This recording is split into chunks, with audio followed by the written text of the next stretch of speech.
10,000 थे। भाई इतना घटिया हरकत हमने करा है कि अगर ये मेरी वीडियो कामयाब होने के 10 साल बाद देखूं तो शायद शर्म आए हम पे कि एक मैच्योर इंसान हो के ओवर कॉन्फिडेंस में ऐसा डिसीजन लिया जहाँ से उसे 2-2, 3-3 लाख रुपये गंवाने पड़े। ये तो 85,000 मान के चलो कि सिर्फ लैपटॉप में वेस्ट हुआ। भाई इन सब चीज़ों को लेके मैंने 2 लाख रुपये तो घर से मांग लिए हैं, पापा जब रिटायर किए तो जॉब से। और भाई उस 2 लाख रुपये का कभी खोज खबर तक नहीं मेरे पेरेंट्स ने किया। सोच सकते हैं आप, कहीं ना कहीं वो साफ मन से नहीं दिए थे, इसलिए वो खोजे तक भी नहीं। ये सिर्फ मेरा ओवर कॉन्फिडेंस था, ये सिर्फ मेरा ओवर कॉन्फिडेंस था। एक कॉन्फिडेंस होता है, एक ओवर कॉन्फिडेंस होता है। मेरा ओवर कॉन्फिडेंस ने हमें लेके डूबा। साथ साथ मैं मेरे पेरेंट्स का 2 लाख रुपये गंवाए हैं, जिसका आज तक कोई रिजल्ट नहीं है। आज तक भी हम कुछ नहीं सो दोस्तों, स्वागत है आप सभी का हमारे इस फिर से 1 साल बाद वीडियो में। अब 1 साल बाद मैं क्यों कह रहा हूँ भाई, 1 साल मैंने वीडियोस बनाना ही छोड़ दिया बिकॉज कोई व्यूज़ नहीं आ रहे थे। बट फिर मैंने सोचा चलो यार, ना कुछ करने से तो बेहतर है फिर से चलो ट्राई करते हैं। It's all because of internet. अब इतना आगे चला गया है, इतना आगे चला गया है कि भाई अब यहाँ पे तुम्हें हर तरह के लोग मिल जाएंगे, हर तरह से जीरो से हीरो तक का। उनको कॉम्पीट करना अब आसान नहीं है। बट मैंने सोचा चलो अब थोड़ी बहुत लक को भी आजमा लिया जाए, बिकॉज यूट्यूब एक लक का भी चीज़ है भाई। अगर हार्डवर्क कर रहे हो तो भाई लक का तो मैं बहुत बैड लक हूँ, ये बात तो हमें पता है और शायद आपको भी पता है। जब हमारी वीडियो पे जब हमारे चैनल पे जाओगे तो तुम्हें पता चलेगा। भाई हम एक टाइम वैसे बंदों को फॉलो किया करते थे, देखा करते थे जिनकी वीडियो में दम नहीं हुआ करती थी, बट वो कंटिन्यू वीडियोज़ अपलोड कर रहे थे, बस उसी स्ट्रेटजी को फॉलो कर रहे थे, बट आज तक कुछ काम नहीं किया। तो इससे पता चलता है कि हम बैड लक इंसान हैं, बट थके हारे हुए इंसान हैं। भाई अपना एक्सपीरियंसेस तुम्हारे साथ शेयर कर सकता हूँ, और अपना एक्सपीरियंस शेयर करने इन द सेंस कि मैं इस वीडियो में बताने वाला हूँ कि मैंने अपना घर वालों का 2 लाख रुपया कैसे गंवाया। जी हाँ दोस्तों, 2 लाख रुपया, जो कि बहुत बड़ी बात होती है हम लोगों के फैमिली के लिए। ये कोई छोटी मोटी रकम नहीं है भाई। हम जिस समाज में रहते हैं, हम जिस फैमिली के बीच में रहते हैं, भाई 2 लाख रुपये में एक लड़की की शादी हो जाती है, जहाँ पे मैंने 2 लाख रुपये गंवाए हैं। और गंवाए तो फिर किस लिए, मैं इस वीडियो में आप लोगों के साथ शेयर करने वाला हूँ। भाई देखो मैं स्टार्टिंग से बता रहा हूँ, शायद कुछ चीज़ें कैमरा में बोलने में थोड़ा सा हिचकिचाहट हो। मैं बता रहा हूँ कि भाई मैं बचपन से पढ़ाई लिखाई में थोड़ा था, बिकॉज मेरे पेरेंट्स पढ़ाई लिखाई पे ज़्यादा फोकस किया करते थे। बट जैसे जैसे हमें दुनियादारी का नॉलेज होते गया, इंटरनेट का नॉलेज होते गया, बड़े बड़े चीज़ों का नॉलेज होते गया, तो भाई पढ़ाई से थोड़ी बहुत मन उतरने सा लगा था। बट थोड़ी बहुत करके जैसे जैसे मैट्रिक इंटर जो भी था वो किया, वो जो कि आम बात है आजकल कर लेना।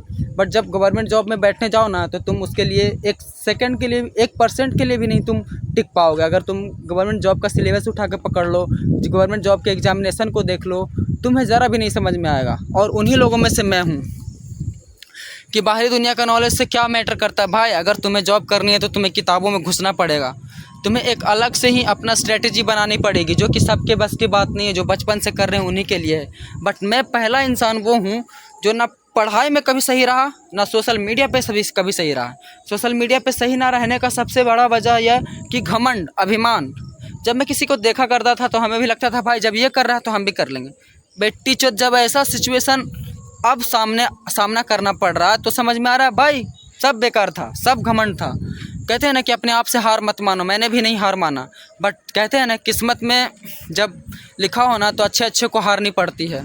सो इन सब बातों को पीछे छोड़ते हैं भाई। ये सारे एक्सपीरियंसेस मैं आप लोगों के साथ बता रहा हूँ कि अपने आप से ज़बरदस्ती करने से भी कुछ कभी नहीं हासिल होता। जैसे कि मैंने किया, अब मैं ना ऑनलाइन कमाने लायक रहा, ना मैं ऑफलाइन कमाने लायक रहा।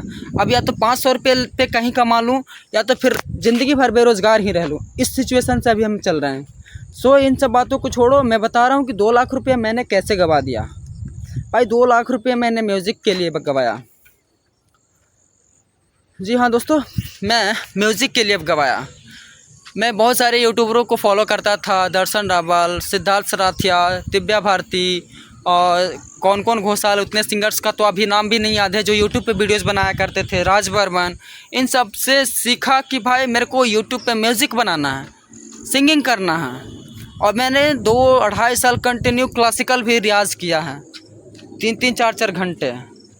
बट मेरे को ये पता था कि भाई म्यूज़िक बनाने में कम से कम 10,000 12,000 रुपये पैसे लगते हैं। और फिर मैंने म्यूज़िक प्रोडक्शन कोर्स भी लिया और म्यूज़िक प्रोडक्शन कोर्स सीखा भी जहाँ तहाँ से। मैं नाम बता दूँ तो सबसे पहले भाई देव नेक्स्ट लेवल से, भाई वो म्यूज़िक की इंडस्ट्री में यूट्यूब पे फ्री में बहुत सी चीज़ें अच्छी अच्छी सिखा रही हैं। अब तो उनका बहुत बड़ा इंस्टीट्यूट भी बन चुका है नोएडा में, जो कि 1,00,000-1,50,000 रुपये फ़ी ले रहे हैं। तो भाई मैंने सोचा कि चलो काम चलाओ, यूट्यूब से सीख लेते हैं। और मेन तो मेरा काम है वोकलिस्ट। भाई इन सब चीज़ों को लेके मैंने 2,00,000 रुपये तो घर से मांग लिए हैं, पापा जब रिटायर किए तो जॉब से। और भाई उस 2,00,000 रुपये का कभी खोज खबर तक नहीं मेरे पेरेंट्स ने किया। सोच सकते हैं आप, कहीं ना कहीं वो साफ मन से नहीं दिए थे, इसलिए वो खोजे तक भी नहीं। और आज जब मैं सोच रहा हूँ कि भाई मैंने उस पैसे से किया क्या, पता है तुम्हें क्या किया? मेरे पास सबसे पहले 10-12 हज़ार का एक सेकेंड हैंड लैपटॉप था, उस पर काम कर रहा था।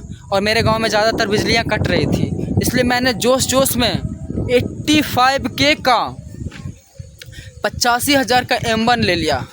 और तुम्हें पता है उस M1 को आज तक हमने नहीं यूज़ किया म्यूज़िक प्रोडक्शन के लिए। वो M1 रखा ख़राब हो गया, उसमें अभी 3,000 का खर्चा है। बताओ आप, इसको कहते हैं घर का आटा गील। भाई 85,000 का लैपटॉप लेने का हमें कोई ज़रूरत नहीं था, अगर मैं म्यूज़िक भी कर रहा था तो। अब समझ में आ गया कि भाई मैं बता रहा हूँ कि मेरे को ना धीरे धीरे भाई मैं कॉन्सेंट्रेट नहीं कर पा रहा था, ना म्यूज़िक पे कर पा रहा था ना वोकल पे। बिकॉज जितनी चीज़ें मैं म्यूज़िक में सीख रहा था म्यूज़िक प्रोडक्शन में, उससे कहीं ज़्यादा मेरे को इधर लॉस हो रहा था, वोकल में रियाज़ ख़राब हो जा रहा था। भाई दोनों चीज़ों को बैलेंस कर नहीं पा रहा था, और उसके लिए प्रॉपर एक स्टूडियो चाहिए थी, जो कि मेरे पास थी नहीं।